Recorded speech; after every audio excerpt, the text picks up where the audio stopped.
itu harus ada pembaharuan mindsetnya, pola pikirnya. Kalau tidak ada pembaharuan, kita akan terjebak terus, bukannya naik secara rohani, kita akan mundur dan mundur terus.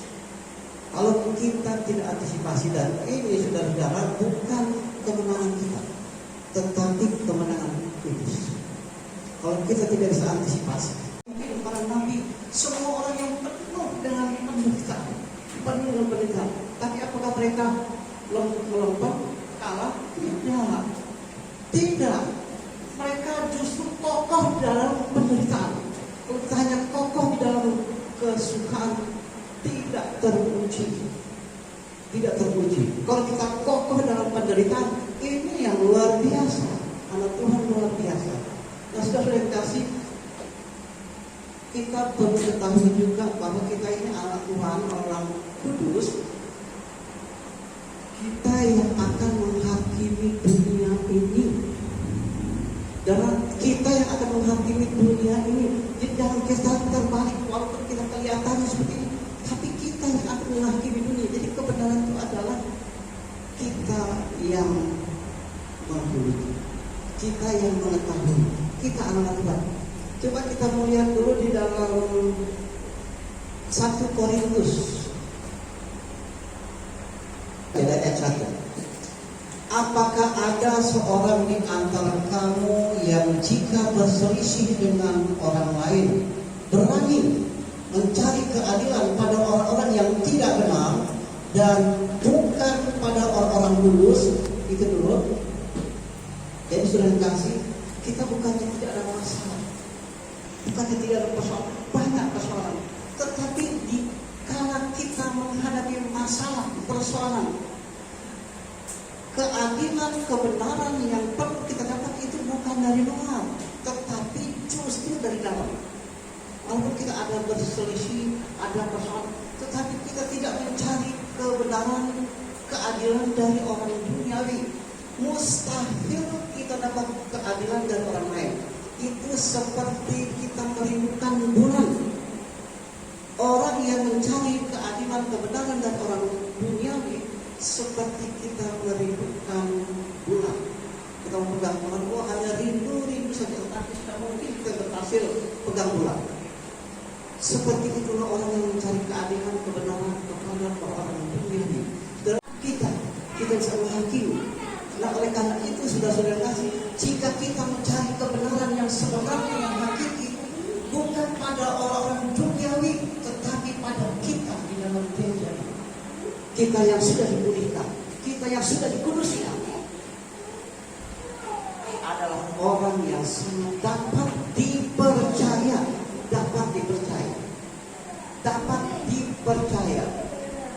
adalah orang-orang yang sudah dikuduskan. Nah, saudara-saudara, memang kita kadang-kadang timbul perselisihan. Tetapi dalam timbul perselisihan, saudara belajar. Kita perlu keadilan yang hakiki. Ini kita perlu belajar. Coba kita lihat ayatnya yang ke-7 dari 1 Korintus pasal 6 ayat ke-7. Adanya saja perkara di antara kamu yang seorang terhadap yang lain telah merupakan kekalahan bagi kamu. Mengapa kamu tidak lebih suka menderita ketidakadilan? Mengapa kamu tidak lebih suka dirugikan? Lainnya. Soalnya kita cari untung. Padahal saudara, tidak harus kita cari untung. Tidak bisa kita di dalam masalah kita ada saling mengalah. Biar tidak apa-apa kita dirugikan karena ketidakadilan, tidak jadi apa-apa. Daripada kita menjadi orang yang tidak adil atau melakukan ketidakadilan, lebih baik kita rugi dari ketidakadilan, akibat dari ketidakadilan, daripada kita melakukan ketidakadilan. Kok enak aja Pak Edward, Pak Gembala, kenapa kok kita dikalah terus kita. Jadi mereka kita untukkan, kita rugi terus dong. Saudara yang kasih, ini ada dua sifat. Sifat manusia rohani itu Dia tidak harus untung di dunia ini. Dia tidak harus menang di dunia ini. Karena bukan itu tujuannya. Orang-orang rohani, orang kudus, saudara-saudara kasih sudah ditentukan dia pasti selamat. Bagiannya sudah disediakan. Jadi oleh karena itu lebih baik kita dirugikan dari ketidakadilan daripada kita melakukan ketidakadilan. Apalagi kita mempermainkan keadilan, mempermainkan kebenaran. Kita lebih baik kita rugi, kalah karena ketidakadilan. Saudara, kenapa? Orang-orang yang sudah memang ditentukan untuk tidak selamat, saudara-saudara yang terkasih, sudah tabiatnya melakukan ketidakadilan. Itu sudah happy, tidak ada satu hal beban di dalam hatinya. Itu sudah seperti itu. Kalau kita tidak bisa kita melakukan ketidakadilan, saudara-saudara, kita akan mengalami satu penderitaan tekanan batin karena dituntut oleh Tuhan. Kamu adalah orang kebenaran. Kenapa melakukan ketidakbenaran? Kamu akan menghakimi, tetapi kenapa kamu sudah melakukan hal ini? Kita akan menjadi tekanan dan kita tidak akan sejahtera. Kita kalau sudah bohong sana bohong sini, itu pasti menimbulkan ketidaksejahteraan di dalam hati kita. Tapi bagi orang yang pembohong, itu sudah biasa. Bahkan dia berhasil bohongin orang, sukses dia, hebat aku. Malah bangga dengan kebohongan, bangga dengan segala macam dosa-dosa yang dilakukan. Satu kebanggaan. Saudara yang kasih, coba kita melihat ayat yang selanjutnya. Ayat 8, coba ini. Tetapi kamu sendiri melakukan ketidakadilan dan kamu sendiri mendatangkan kerugian, dan hal itu kamu buat terhadap saudara-saudaramu. Jadi kalau kita orang yang adil melakukan ketidakadilan kepada saudara-saudara kita lagi apa lagi? Ini ada teguran yang luar biasa. Tetapi bagi orang yang sudah hidup pendosa itu hal biasa. Kita lihat ayat yang ke-9. Ayat ke-9. Atau tidak tahukah kamu bahwa orang-orang yang tidak adil tidak akan mendapat bagian dalam kerajaan Allah? Memang sudah pada dasarnya tidak akan mendapat bagian dalam kerajaan surga. Jadi orang yang tidak adil itu biasa, lakukan saja, dan itu tidak ada masalah bagi mereka. Kita lihat, janganlah orang cabul, penyembah berhala, orang berzina, banci, orang pembunuh. Ayat 10.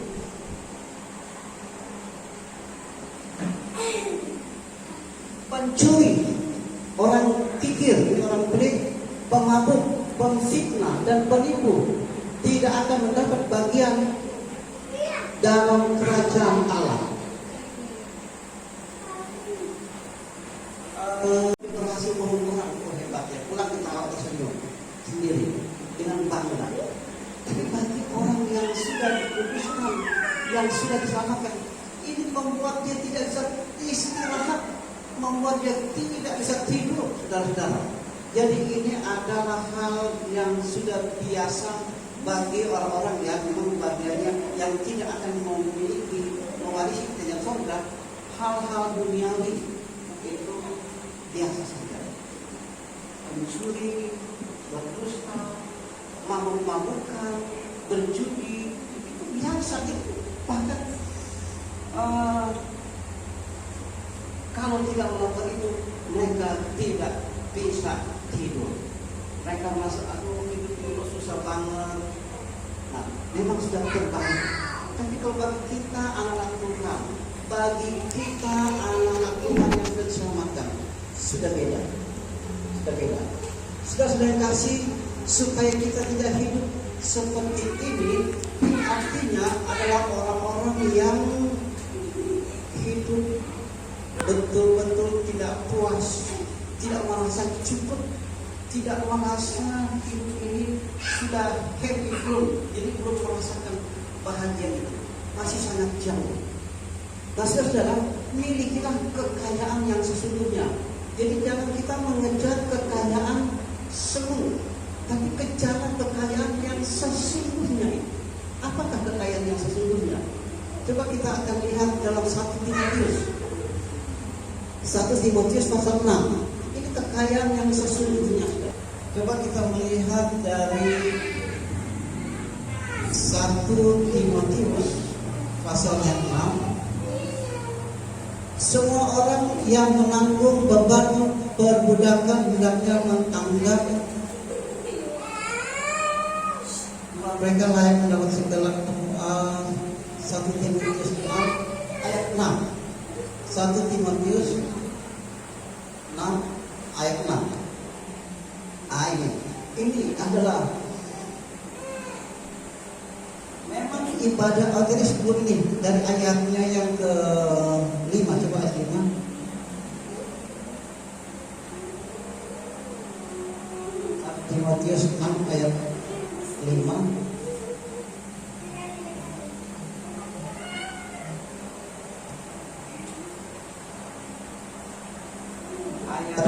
Ayat 4. Lengkap kita dari awal. Ayat 3. Oh, dari 2. Jadi 1 ayat 2. Jika Tuhan mereka seorang percaya, jangan ia kurang disegani karena bersaudara dalam Kristus, dan hendaklah ia dilayani mereka dengan lebih baik lagi. Karena Tuhan yang menerima berkat pelayanan mereka ialah saudara yang percaya dan yang kekasih. Bagian 2b, ajarkanlah dan nasihatkanlah semuanya ini. Saya ulangi, ajarkanlah dan nasihatkanlah semuanya ini. Ayat 3, Tuhan Yesus Kristus dan tidak menurut ajaran yang sesuai dengan ibadah kita. Kita sudah tolak aja kalau itu tidak sesuai dengan firman Tuhan. Tapi bagaimana kita mau tahu itu firman Tuhan kalau kita tidak pernah baca, tidak pernah tahu? Jadi kita, saudara-saudara, hanya ikut ajaran firman Tuhan. Itu adalah yang lebih tepat karena firman Tuhan ini, saudara, bukan berlaku terjadi untuk di dunia ini saja, tetapi ini akan berlaku terjadi untuk sampai kita nanti di surga.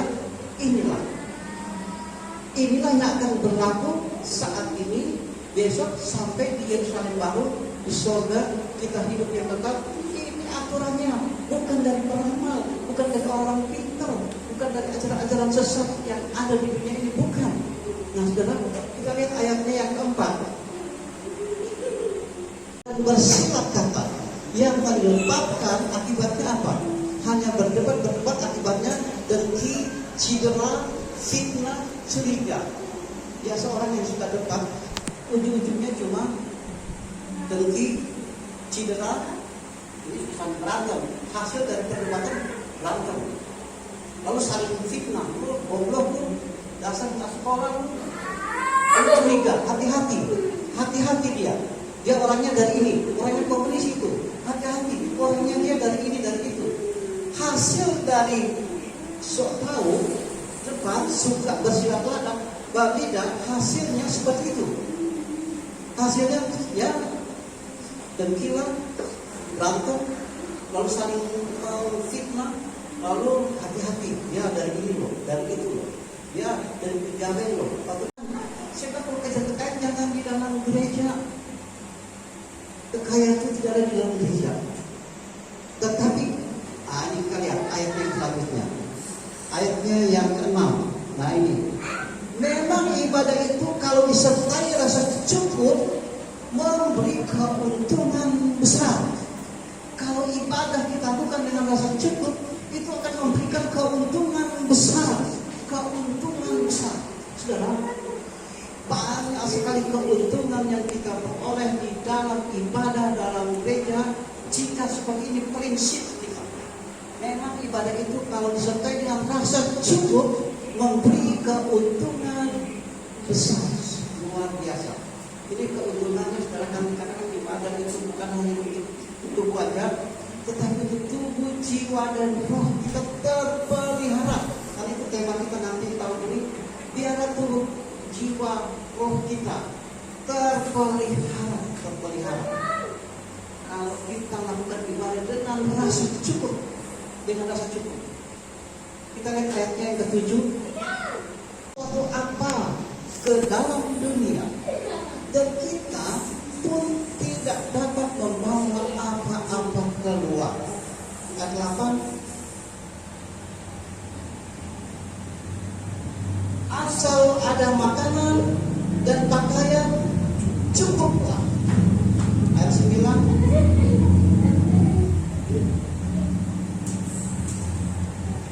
tetapi mereka yang ingin kaya terjatuh ke dalam pencobaan, ke dalam jerat, dan ke dalam berbagai-bagai nafsu yang hampa dan yang mencelakakan, yang menenggelamkan manusia ke dalam keruntuhan dan kebinasaan. Ayat 10 itu terakhir, ayat 10. Karena akar segala kejahatan ialah cinta uang, sebab oleh memburu uanglah beberapa orang telah menyimpang dari iman dan menyiksa dirinya dengan berbagai-bagai duka. Nah, sudah saya kasih, kalau sampai terjebak kita dengan cinta akan uang, kekuasaan, saudara, ahli filsafat mengatakan bahwa kekosongan, kehampaan dalam hati manusia tidak ada satu pun yang dapat mengisinya. Jadi saudara, kehausan jiwa kita tidak ada satu pun dalam dunia ini yang sanggup memuaskan. Tidak. Kita sudah punya 1 juta, punya 2 juta, sudah punya 2 juta. Aduh, kita mau begini, tak bisa, kurang. Tambah lagi 3 juta, sudah 3 juta, oh kurang. 10 juta, aduh kurang lagi. Oh kita berdoa, kurang 10 juta. Saudara-saudara yang kasih, kita memiliki isi dunia pun tetap masih kurang.